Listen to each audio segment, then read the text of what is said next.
Hi everyone, in this video I'm going to talk about the present progressive or the present continuous. It has two names. Alright, so first I want to show you how we make it, what it looks like, and then I'll talk about when we use it. So let's get started. Okay, so first thing is when we're making a sentence using the present progressive, we need to focus on the verb, right? It's about the verb. So, and verbs are actions or states. In this case, we're talking about action verbs. So when you use the present progressive, you need actually two verbs. You need be and you need another verb, okay? So you have to have these two things. The other verb has to have ing at the end. So when we use present progressive, we're talking about the present tense of this verb. There's three different forms of the present tense of be, right? There's am, I am, is, he is, she is, and there's are, like they are, we are, okay, you are. So the be verb is the first verb you have to have when you use the present progressive. If you forget this, which a lot of people do, then it's not grammatical. Okay, so please, please, please, please, please, please, please don't forget you have to have the be verb first. And it has to agree, the form has to agree with the subject that you are using. Second verb is the verb you want to use. So run, walk, eat, sleep, whatever it is, you have the verb and then you add ing to the end of it. Okay? So for example, I can say he is running, okay? He is running. So we have the be part of it, and then we have the verb plus ing part of it. And if you want to know why I added an extra in, you can, I know, English spelling is hard. So if you want, you can review spelling videos, but there is a reason for that. I'm not going to go into it now. There's a lot of spelling rules in English. But this is what the present progressive looks like. Please don't forget to use the be. A lot of students will say he running. It's he is running. She is running. They're running. John's running. Whatever it is, okay? Now I'm going to show you some sentences in the affirmative, negative, and question forms. Okay, so here you can see I have a sentence in the present progressive. The subject is she, and the verb is sleeping, is sleeping. Remember, you need be plus verb ing. The whole thing together is the present progressive. Technically, this is called a helping verb, and this is the main verb. And it's important to know that later, okay? But this is an affirmative statement. She is sleeping. Let's make it negative. How do I make it negative? Well, in English, usually when you want to make something negative or when you want to make a question, you need help to do that. You can't just put the word no or not. You need a helping verb. However, we already have a helping verb. Be is a helping verb. So all we have to do is keep it all and add not to make it negative. But where? She is not sleeping.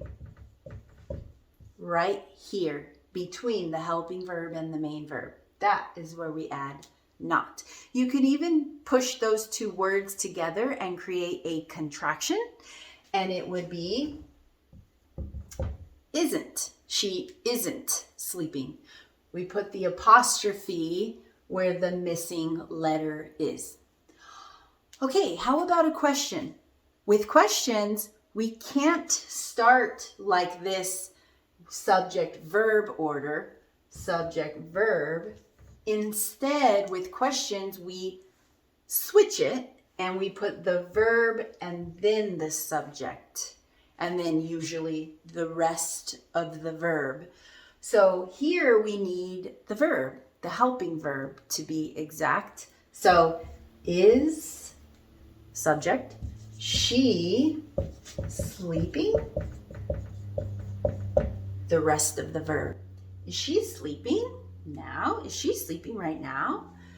And the answer is yes, she is. The short answer has to be the helping verb. You could also say no, she isn't. Again, is, but here it's negative because I said no, she isn't. She isn't sleeping. You don't have to say sleeping in a short answer. Now, what about a WH question? For a WH question, we just need to first have a WH word like who, what, when, where, why, how, okay? So let's say where. Where, and now we can ask our question with the same structure as before with the helping verb and then the subject. Where is she sleeping? Question mark. Where is she sleeping? I don't know. She's sleeping in her bed. She's sleeping outside. She's sleeping on the couch. Okay. So that is how you make these sentences using the present progressive affirmative, negative, and questions. So when do we use the present progressive? Why? What? When? Why? Why would we do that? Well, let me explain now when to use it. I like to say there's three main times where we need to use the present progressive. The first thing I want to say is we use the present progressive when something is temporary.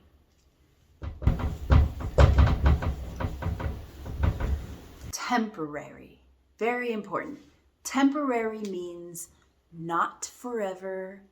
It will not continue forever. It's happening just right now. Okay? Now, temporary can be 1 second, or it could be 1 year or longer, right? Because temporary is something that's different for everyone in every situation. So I can say, I'm talking right now, this moment, right now, right? But I can also say, I'm talking a lot this year. And that's just temporary because next year, I'm not going to talk so much. I'm talking a lot this year because I'm making videos, okay? That's temporary, but for a long time, 1 year. But it's still temporary and will not last forever. So, anytime something is temporary, you want to use the present progressive. Well, I don't want to say always, but most of the time. Okay, now, the second time we use the present progressive is when we use time words like now, or right now, or at the moment.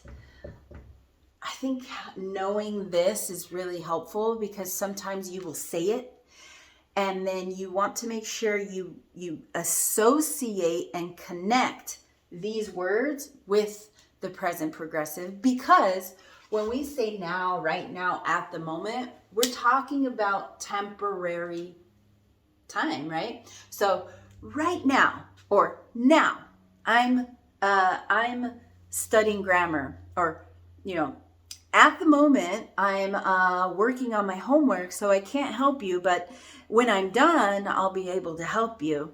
So just if you can remember these time words, you'll remember, okay, I have to use the present progressive with these time words. The third time that we use the present progressive is when we use time words like these days or this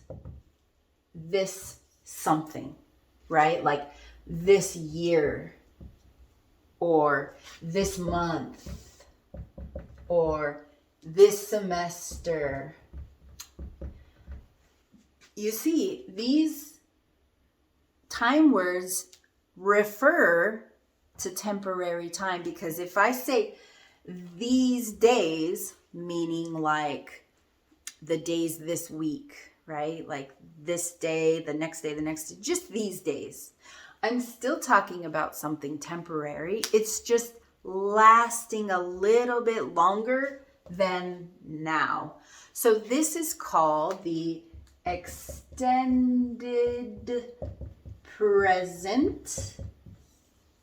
Not that that really matters, but extended present. So we're focusing on right now, but we're stretching it out. So these days or this year, when I say this year, I'm actually talking about a temporary time, and I can focus on something that is temporary this year. Like this year, I'm learning 3 languages, but next year I'll only learn 1. Okay, so this year or this month I'm working so hard. I have so much work to do. Or this semester I'm taking 5 classes. Why did I do that? I'm taking way too many classes. So these are also temporary. They're just extended temporary, but you can still use the present progressive.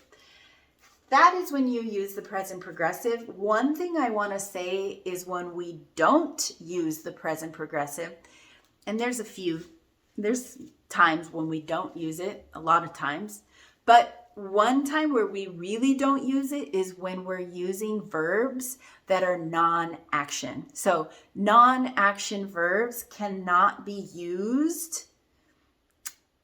I mean, there's always exceptions. There are some exceptions as language evolves, right? But most non-action verbs we don't use with ing. So for example, if I say I have, right? I have a marker.